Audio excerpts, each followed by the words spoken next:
یک بخشش با جدا در یک ویدیو جدا ما بگیریمش. اول میایم مثلا بلد یا خون بس میکنیم که خون چی هست یا بلد. تعریف از این یک کتاب تعریف داره که بلد یا خون مایع بدن است که در سیستم دورانی اکسیژن، مواد غذایی را به بدن میرساند و مواد اضافی متابولیکی از بدن بیرون میکنند.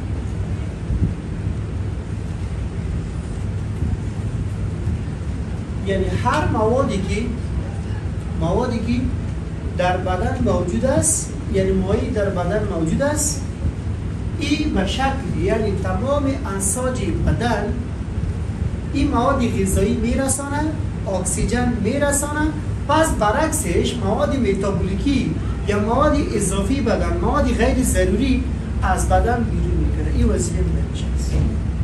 خون از دو قسمت ساخته شده. یک قسمتش به نام سلز یا حجراتش یاد می شود.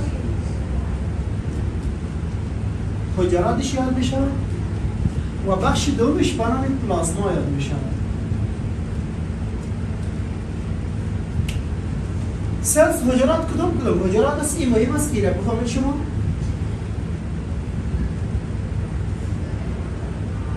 حجراتش چی است؟ حجراتش هست اول به نامی رد بلد سل، یا خلاصش شما هر جای میبینید در یک معاینات عادی شما میتونید ببینید RBC رد برسنس. یا اگر این نوشته نباشه بجای این یک نام دیگر را نوشته میکنن به نام اریتروسایت.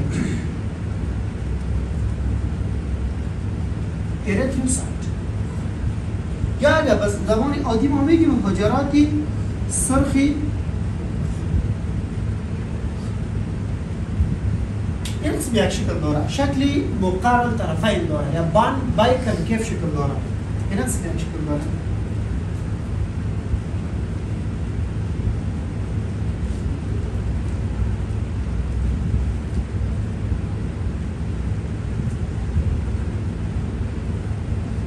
یک شکل داره بایکن کیف یا مقارن طرفین. مقارن چی؟ مقارن طرفین یا پای کانکیف. داخل از یک ماده دیگه است به نام هیموگلوبین.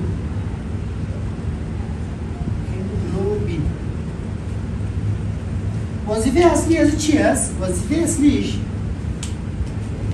اصلیش از این است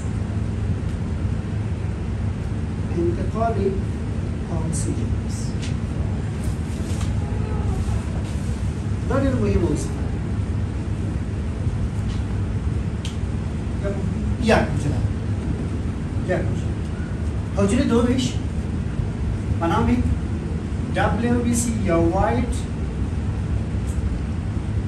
Blood Cell یا WBC یا لیکوسایت هم دیگه برش لیکوسایت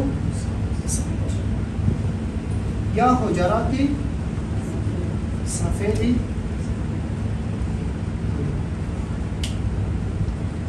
وظیفه اصلی چی است؟ یک وظیفه رو میگی 5 حجرات داخل دیگه داره، 5 حجرات دیگه داره که لمفوسایت است، بازوفیل است، ایزونوفیل است. این جایی میشه این 5 حجرات دیگه است: نیوتروفیل، بازوفیل، ایزونوفیل، مونوسایت، لمفوسایت. این با دو بخش تقسیم شده. یکش گرانولر است که دانه داره داخل، یکش اگرانولر است که بدون دانه است. دانه که داره نیوتروفیل، بازوفیل و ایزونوفیل است. و دانه که نداره اگرانولر است، مونوسایت و لمفوسایت است. عکس شب سعی کنید گرانولوسایت که دانه داره در خود در کجا؟ در سایتوپلازم خود نه دانی گوری کسی گوره دو دایی هسته ده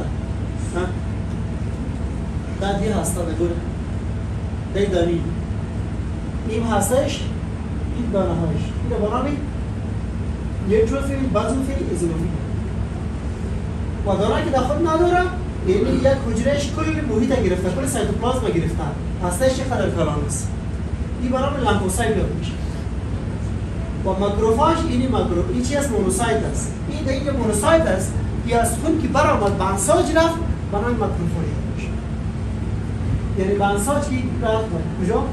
به انساج که رفت بنای ماکروفاژ میشه ماکروفاژی که مواد اجنبی را پرورش میده وظیفه مهمش چی است؟ میگه بیشتر میگم وظیفه مهمش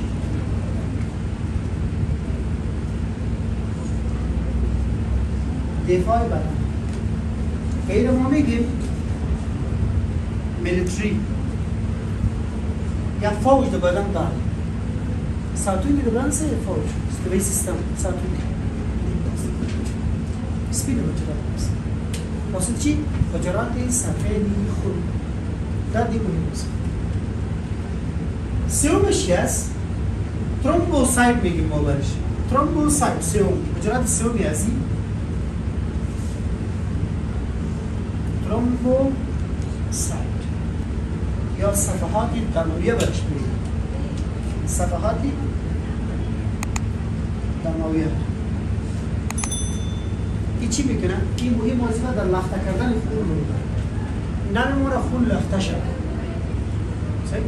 یا باز وقتی خون زرد لخته میکنه خون ریزی پیدا شد بینه بو بهیم خون ریزی پیدا شد خون ریزی زیاد شد میگه در بوس آخر بند میکنه مثلا این رگ است نه؟ این رگ است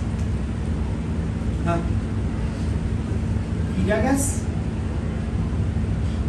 این رگ است این که خون ریزی پیدا شد خون میانه بیرون ترومبوسایت ها چی میکنه؟ ترومبوسایت ها مزیدن گاز گیری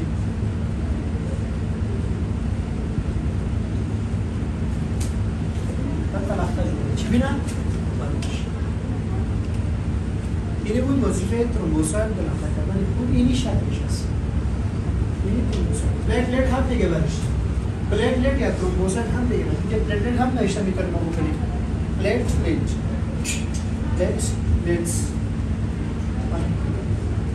این هم میکنه ما بکنیم گم رو بکنیم این بسید وظیفه خون چی هست؟ وظیفه خود ما خلاص میگم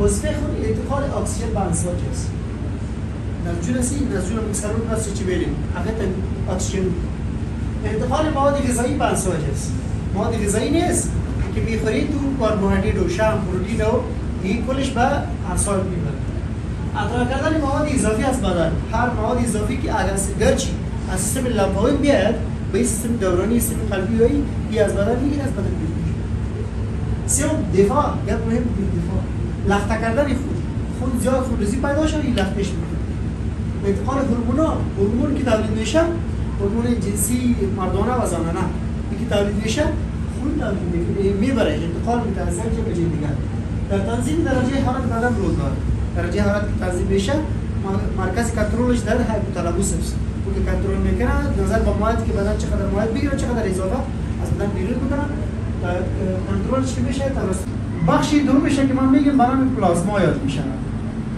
پلازما چی است یعنی پلازما 3 92% آب داره 7% پروتئین داره 1% دیگر محلولات است این زیادترین فیصدی از این در پلازما آب است باز پروتئین است باز دیگه محلولات دیگه است خلاص